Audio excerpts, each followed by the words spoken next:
pagi sahabat semua, ketemu dengan saya lagi Dr. Caroline Tirtajasa SPOGK. Nah, hari ini kita akan bincang sedikit tentang prematur ovarian insufficiency. Apakah itu terjadi penurunan fungsi indung telur atau ovarium di bawah usia 40 tahun. Itu kita sebut prematur ovarian insufficiency. Jadi sebelum usia 40 tahun sudah timbul gejala-gejala pramenopause atau menopause ya. Kita sebut juga prematur menopause ya. Jadi menopause-nya terjadi usia di bawah 40 tahun. Jadi usia dini kita bilangnya ya. Yang sulitnya kalau pasiennya belum hamil ya dan ingin hamil. Nah, karena indung telur juga sudah hampir habis sel-sel telur di dalamnya ya. Untuk modal membuat bayi kita perlu sel telur yang banyak dan sehat tentunya. Nah, susahnya kalau sel telur sudah habis pada pasien-pasien dengan prematur ovarian insufficiency ini kadang-kadang juga sudah sulit. Meskipun secara teori sebesar 10% pasien-pasien dengan prematur ovarian insufficiency bisa hamil. Ya, sekarang kita lihat gambarnya ya supaya lebih jelas apa yang dimaksud dengan prematur ovarian insufficiency ini. Nah, kita lihat gambarnya. Ini rahim, ini indung telur yang normal ya. Indung telur normal, isinya banyak sel-sel telur dengan berbagai tahap perkembangan tentunya ya. Jadi sel telur ini terus tumbuh ya, ada yang kecil, ada yang besar, ukuran sedang dan siap untuk ovulasi. Nah, pada pasien dengan primary ovarian insufficiency ini sel telurnya itu hampir tidak ada nih. Paling hanya sisa 2 atau 3 sel telur di dalam si indung telur ini. Ya, jadi tidak heran kalau hormon estrogen yang seharusnya diproduksi sel-sel telur ini juga hampir tidak ada lagi. Jadi keluhan-keluhannya mirip dengan orang yang sudah pramenopause dan menopause ya. Sekarang kita lihat apa sih penyebabnya orang-orang di bawah 40 kok bisa mengalami menopause dini ya. Penyebabnya kita lihat. Nah, ini saya balik. Nah, ini antara lain terbanyak adalah kelainan genetik ya. Kelainan genetik ini banyak sekali, mikrodelesi, gonadal dysgenesis, cerebral ataxia, gonadal dysgenesis. Jadi banyak sekali mutasi-mutasi genetik yang tentunya kalau kelainan genetik ya kita tidak ada terapi gen untuk saat ini ya untuk memperbaiki kelainan genetik. Tidak tahu nanti 10 tahun lagi mungkin bisa. Kemudian penyakit-penyakit autoimun ya, autoimmune associated causes of POI. Ini juga bisa ya. POI ini prematur ovarian insufficiency tadi.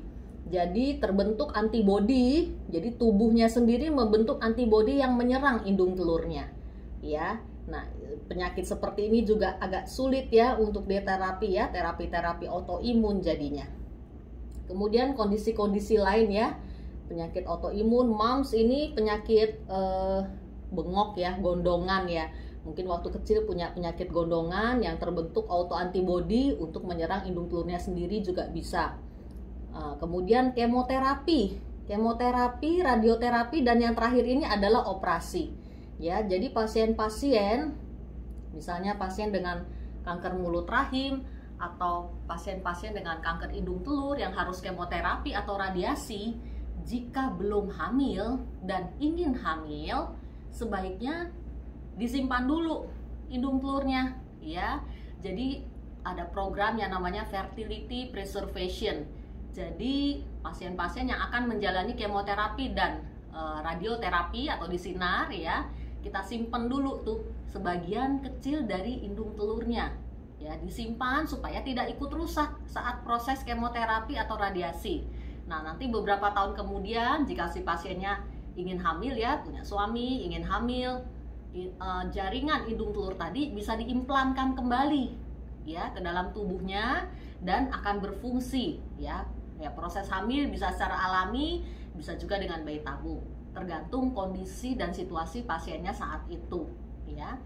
Jadi satu hal lagi juga tentang operasi pengangkatan kista ya.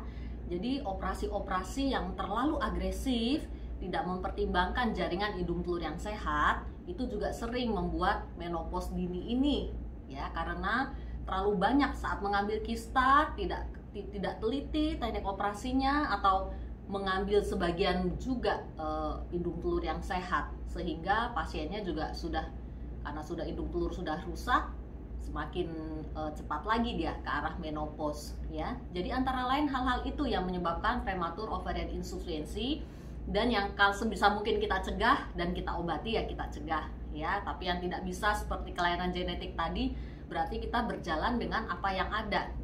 Saat ini sebetulnya ada terapi untuk prematur ovarian insufficiency. Jadi sebetulnya indung telur pasien POI ini ada sel-sel telur yang dormant. Dormant tuh maksudnya kecil ya.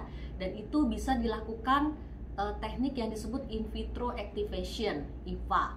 Tapi sayangnya di Indonesia masih belum bisa. Ya, di luar sudah bisa. Ya, itu salah satu harapan bagi pasien-pasien dengan POI ini untuk hamil. Sekian, terima kasih. Semoga memberi pencerahan.